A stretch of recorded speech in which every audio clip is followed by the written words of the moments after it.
살아가다 보면은 참 마음이 어려운 순간들이 많이 오는 것 같습니다. 전도사님 같은 경우는 한 20분 전쯤에 마음이 굉장히 어려웠거든요. 실시간 예배를 여러분들과 함께 더 풍성한 은혜 있는 예배를 드리려고 준비를 했었는데 교회 인터넷 환경이 이게 여의치 않아서 갑작스럽게 이렇게 설교를 녹화해서 여러분들과 함께 나눠야 되는 상황이 되어버렸습니다.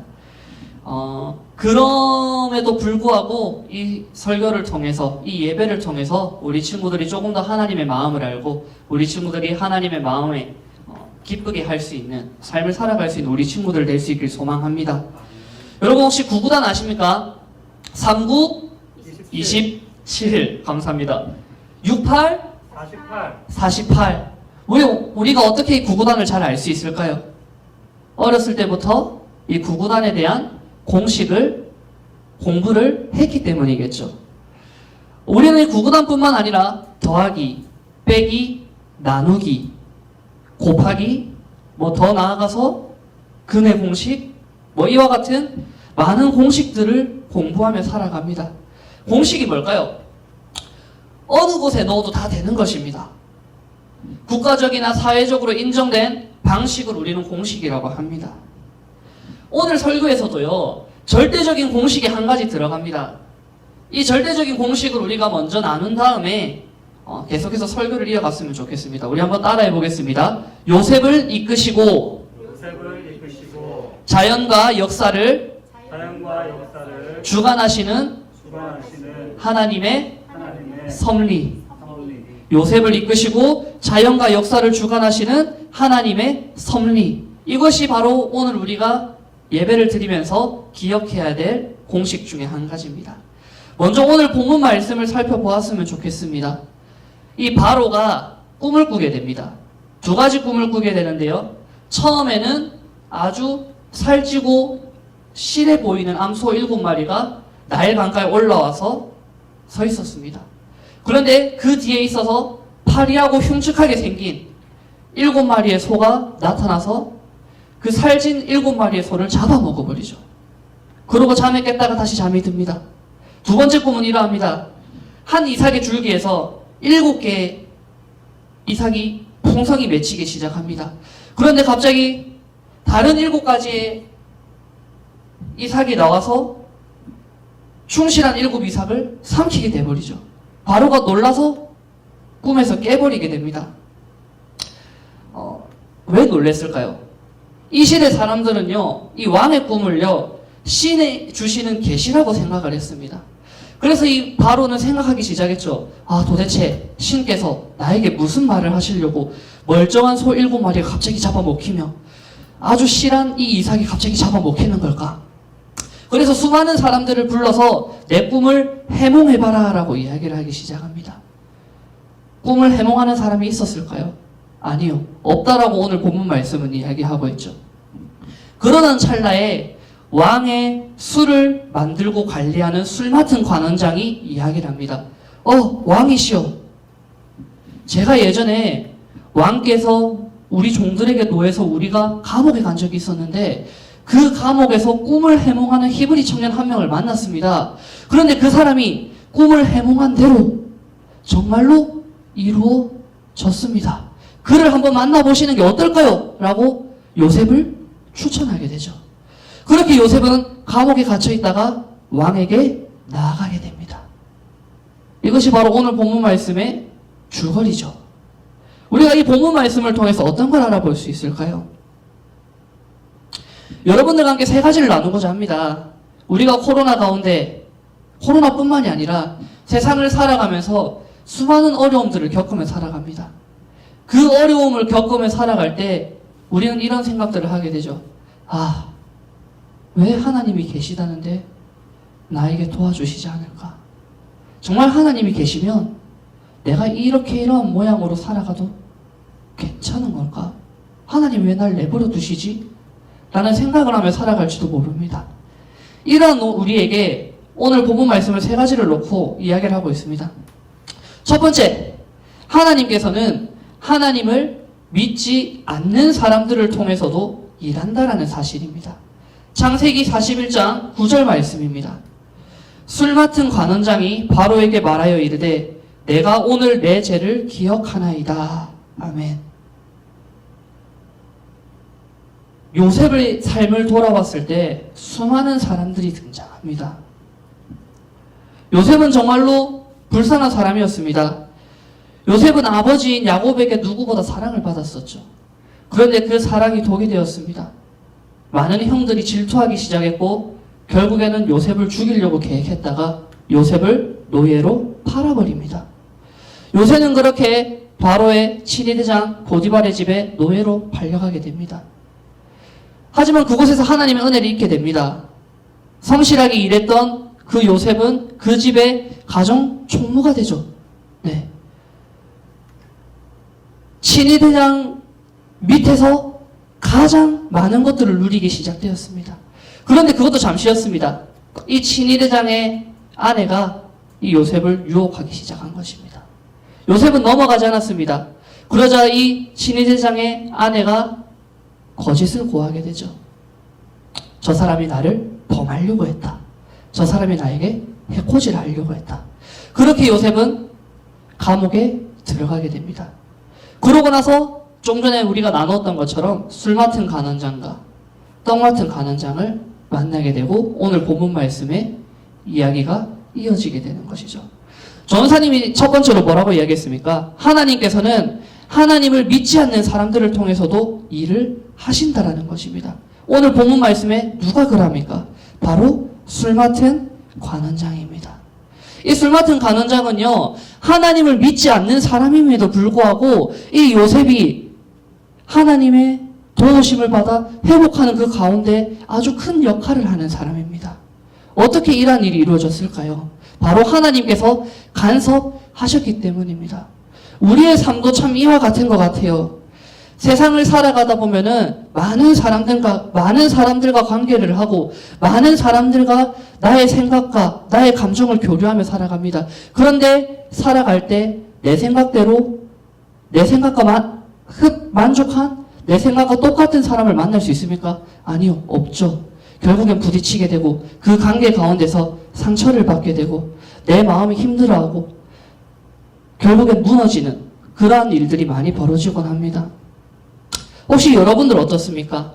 부모님과의 관계에서, 친구들과의 관계에서, 선생님과의 관계에서 상처를 받거나 어려워하거나 힘들어하는 친구들이 있지 않습니까? 그러한 친구들에게 전해주고 싶습니다. 요셉을 이끄시고 자연과 역사를 주관하시는 하나님의 섭리가 우리에게도 있는 줄로 믿습니다. 하나님께서는요, 그 어려운 상황 가운데서도 예비하신, 준비하신 방법과 길이 있다라고 오늘 본문 말씀에 이야기를 하고 계신 것입니다. 내 마음을 힘들게 하는 그 사람을 통해 하나님께서 놀라운 계획을 준비하신 줄 믿습니다.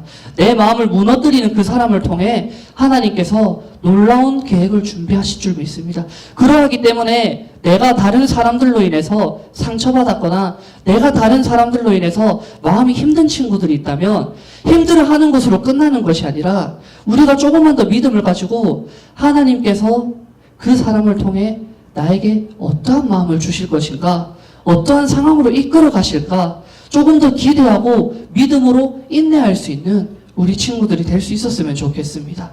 전도사님 또한 그랬거든요. 전도사님은 이 자리에 설 수 없는 사람이었습니다. 왜? 저희 집은 믿음의 가정이 아니었기 때문입니다. 아버지가 교회 다니는 것을 싫어하셨어요. 어머니는 계시지도 않으셨죠. 그런데 어떻게 이 전도사의 자리까지 올 수 있었느냐? 수많은 관계와 수많은 상처들 가운데서도 하나님께서 일하시고 하나님께서 이끌어 가시는 그 역사하심이 있었다라고 저는 믿습니다. 여러분들에게도 동일한 은혜가 주어질 것을 저는 믿음으로 믿고 있습니다. 그러니 내 상황이 어렵더라도 내 마음이 상처가 있더라도 관계로 어려움이 있는 친구들이 있다 하더라도 그 당장의 순간을 그 당장의 그 사람을 보지 마시고 그 뒤에서 일하시는 하나님을 보셨으면 좋겠습니다. 두 번째입니다. 창세기 41장 14절 말씀입니다. 이에 바로가 사람을 보내어 요셉을 부르매 그들이 급히 그를 옥에서 내놓은지라 요셉이 곧 수염을 깎고 그의 옷을 갈아입고 바로에게 들어가니. 아멘. 두 번째 무엇이냐? 하나님께서 하시면 상황은 역전된다라는 것입니다. 감옥에서의 요셉의 심정이 어땠겠습니까? 본문 말씀을 살펴보면 술 맡은 간원장에게 꿈을 해몽해주고 그 술 맡은 간원장이 감옥을 빠져나갈 때 그래 요셉아 내가 너를 잊지 않겠다. 너 조금만 기다려라. 너 고생 끝났다. 내가 복직하면 바로와 함께 말씀드려서 너 나올 수 있게 해줄게라고 약속을 하고 이 술 맡은 간원장이 돌아가게 됩니다. 그런데 이 술 맡은 간원장이 요셉을 기억했을까요? 아니요. 기억하지 못했습니다. 얼마 동안? 2년 동안. 이 2년의 기간 동안 요셉은 어떠한 기분이었을까요? 하루하루가 지옥 같았을 겁니다. 하루하루가 힘들었겠죠. 마음이 무너져 내렸을 것입니다. 그런데 있잖아요. 그럼에도 불구하고 이 요셉은 믿음으로 하나님이 하실 것을 기다렸습니다. 그 결과 어떻게 됐습니까? 실제로 하나님께서 바로의 마음을 움직이셔서 술 맡은 간원장에게 기억나게 하셔서 이 감옥에 있는 요셉을 나오게 하십니다. 그냥 나오게 하신 게 아니에요. 본문 말씀을 살펴봅시다. 요셉을 왕이 불렀어요. 그들이 급히 옥에서 요셉을 꺼내 놓았는데 수염도 깎고 옷도 갈아입히고 아예 그냥 감옥에 갇혀있는 종의 신분에서 신분이 바뀌어버리는 놀라운 일이 벌어지게 된답니다. 여러분, 바로 이게 하나님께서 하시면 된다라는 것입니다. 요셉을 이끄시고 자연과 역사를 주관하시는 하나님의 섭리 저에게도 동일하게 주어졌습니다. 하나님이 하시니까 신학의 길을 걷게 하시고 하나님이 하시니까 사역의 길을 열어주시고 하나님이 하시니까 여러분들 앞에 설 수 있게 하시고 하나님이 하시니까 여러분들과 함께 뛰어놀 수 있게 하시더라고요. 저는 정말 감사합니다. 왜? 나는 그럴 자격이 없는 사람이기 때문에 요셉처럼 감옥에 갇혀있던 사람이기 때문에 그러나 하나님이 하시면 된다라는 것입니다. 혹시 내 마음이 여러분들 상황이 요셉처럼 감옥 가운데 갇혀있는 것 같고 나는 아무것도 할 수 없는 것 같고 나는 정말 작은 사람인 것 같고 부족한 사람인 것 같고 정말 내가 뭘 할 수 있을까 힘든 상황 가운데 있는 친구들에게 간절히 구합니다. 하나님께서 하시면 됩니다. 우리가 이거 하나 가지고 믿으며 나아갈 수 있는 우리 친구들이 될 수 있으면 좋겠습니다. 세 번째입니다. 창세기 41장 16절 말씀입니다. 요셉이 바로에게 대답하여 이르되 내가 아니라 하나님께서 바로에게 편안한 대답을 하시리이다. 아멘. 뭡니까? 마지막으로 내 삶을 이끌어 가시는 분이 일하시는 분이 내가 아니라 하나님이심을 고백하는 겁니다. 요셉의 마음이 어땠겠습니까? 아, 드디어 풀려났다. 드디어 이제 나의 날이 왔다. 아, 이제 진짜 사람답게 살 수 있겠구나. 바로에게 말 한번 잘해가지고 그냥 제대로 된 삶을 살아보자 라고 생각할 수 있었을지도 모릅니다. 그런데 이 요셉은 바로 앞에서 끝까지 겸손한 모습을 보여줍니다. 누구에게? 하나님 앞에. 뭐냐? 내가 이렇게 된 것이 내가 할 수 있는 능력이 내가 살아갈 수 있는 그 모든 것의 열쇠는 내가 아니라 하나님께 있습니다라고 인정하고 고백하며 나아간다는 것입니다. 우리가 살아가다 보면은 높이 올라갈 때도 있고 떨어질 때도 있고 어두운 길을 걸어갈 때도 있고 밝은 길을 걸어갈 때도 있고 평탄하게만 살아갈 수는 없는 노릇이지 않습니까? 그래서 지금 힘든 상황 가운데 있는 친구들이 있을 것이고 지금은 내가 좀 만족해하며 평안해하며 이 정도는 누리며 살아야지 라고 생각하는 친구들이 있을지도 모릅니다. 그러한 모든 친구들에게 동일되는 말씀입니다. 여러분들의 삶이 힘들건 여러분들의 삶이 풍족해서 만족하건 그 삶을 이끌어 가시는 분이 하나님이심을 우리는 늘 인정하며 하나님 앞에 감사함으로 나아가야 될 줄로 믿습니다. 전도사님 정말 잘난 척 자랑할 것이 있습니다. 아까 우리 기도하실 때 부장 선생님께도 말씀하셨는데 이번에 목사고시 합격했습니다.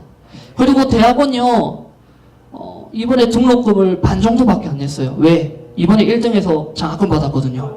네. 그런데 이게 지금 내 잘나서 내가 자랑하는 게 아니라요. 누구 자랑하는 거냐면, 누구 잘난 척 하는 거냐면, 하나님 자랑하는 거예요. 하나님 잘난 척 하는 거예요. 전사님 알거든요. 머리 되게 나쁜 거. 전사님이 이렇게까지 할 수 없는 거 알고 있어요. 전사님이 여러분들 앞에 고백할 수 있는 거. 야, 공부를 잘하려면, 야, 1등 하려면, 야, 목사고시 남들보다 늦지 않게 합격하려면, 내가 공부를 잘해서, 내가 능력이 있어서 되는 것이 아니라, 하나님께서 하시는 것을 인정하는 그 순간 하나님께서 일하신다는 것입니다. 내가 잘난 게 아니에요. 여러분들이 잘난 게 아니에요. 여러분들의 부모님이 잘난 게 아니에요. 정말 안타깝게도 우리가 잘난 게 아니라 하나님께서 일하시기 때문에 우리의 인생이 변화될 줄로 믿습니다. 우리가 그 하나님을 인정하며 살아가는 우리 친구들 될 수 있었으면 좋겠습니다. 말씀을 맺겠습니다. 공식이 뭐였죠? 요셉을 이끄시고 역사와 자연과 역사를 주관하시는 하나님의 섭리였죠. 요셉을 이끄시고 자연과 역사를 주관하시는 하나님의 섭리. 요셉에게만 국한됐을까요? 전도사님에게만 국한됐을까요? 아니요. 우리 모두에게 주어진 하나님의 약속입니다. 요셉을 빼봅시다. 그리고 자기 이름을 넣는 거예요. 박성환을 이끄시고 자연과 역사를 주관하시는 하나님의 섭리. 다 같이 해보겠습니다. 자기 이름을 넣는 거예요. 시작. 박성환을 이끄시고 자연과 역사를 주관하시는 하나님의 섭리. 아멘. 그 증거가, 그 약속의 말씀이 우리에게 주어진 것이라는 것입니다. 요셉에게만, 전도사님에게만 그렇게 주어진 것이 아니라 지금 설교를 듣고 있는 우리 대형교회 중고등부 한 사람 한 사람에게 하나님께서 이렇게 말씀하고 계신 거예요. 힘드니? 그럼에도 불구하고 네 인생은 내가 이끌어가고 있단다. 걱정하지 마라. 내가 너와 함께 하겠다. 라고 약속하시는 거예요. 그 약속의 증거가 되는 게 뭘까요? 바로 우리 마음속에 있는 예수 그리스도입니다. 그러기 때문에 예수님을 우리에게 보내주셨고 그 예수님을 통해서 우리가 하나님의 사랑을 알 수 있는 것이거든요. 그렇기 때문에 나를 어렵게 하는 상황들, 나를 어렵게 하는 사람들이 내 주변에 있을지라도 하나님의 뜻을 기다리며 바라보며 믿음을 가질 수 있는 우리 친구들이 될 수 있길 소망합니다. 어려운 상황 가운데서 하나님께서 하시면 된다라는 그 믿음 하나로 우리가 선포하며 나아갈 수 있는 우리 친구들이 될 수 있으면 좋겠습니다. 마지막으로 내 인생이 잘 되어도 잘 못 되어도 내 인생을 이끌어 가시고 나와 함께 하시고 나를 통해 일하시는 그분이 하나님이심을 고백하고 겸손한 마음으로 살아갈 수 있는 우리 대운교회 중고등부 친구들이 될 수 있었으면 좋겠습니다. 기도하겠습니다. 하나님 감사합니다. 세상을 살아가다 보면 참 내 뜻대로 되는 것이 하나도 없는 것 같습니다. 우리 친구들 이야기를 들어보면 공부를 열심히 하는데 성적이 나오지 않습니다. 부모님과 잘해보고 싶은데 잘 되지 않습니다. 친구들과 잘 지내고 싶은데 잘 되지 않습니다. 분명히 하나님이 계시다고 하는데 하나님이 내 기도만 빼고 다른 사람 기도는 다 들어주는 것 같다라는 생각이 들 때도 있습니다. 하나님, 그러한 상황이 다가올 때 내 마음이 어렵고 나 혼자 있다라는 생각이 나를 다가올 때 오늘 이 말씀을 잊지 않도록 하여 주시옵소서. 나와 함께 하신 하나님, 내 인생을 이끌어 가시는 하나님, 내 인생을 위해서 모든 것을 이끌어 가시는 그 하나님을 우리가 바라보며 믿음으로 선포하며 나아갈 수 있는 그러한 믿음이 우리 친구들 가운데 있기를 원합니다. 하나님, 우리 마음속에 먼저 그 하나님을 바라보고 믿을 수 있는 믿음을 더해 주시고 우리의 삶을 이끌어 가시는 그 하나님을 바라보며 나아갈 수 있는 담대함까지 더하여 주시옵소서. 그리하여 우리가 살아갈 때 정말 하나님이 기뻐하시는 삶, 하나님이 이끌어 가시는 삶을 바라보며 하나님께 영광 높여 드릴 수 있는 삶, 그러한 삶을 살아갈 수 있는 그리스도인들이 될 수 있게 하여 주시옵소서. 우리의 그 모든 삶의 한순간 한순간을 주님께 맡겨드립니다. 주님 함께하여 주시고 인도하여 주시고 지켜주시옵소서. 감사드리며 예수님 이름으로 기도합니다. 아멘.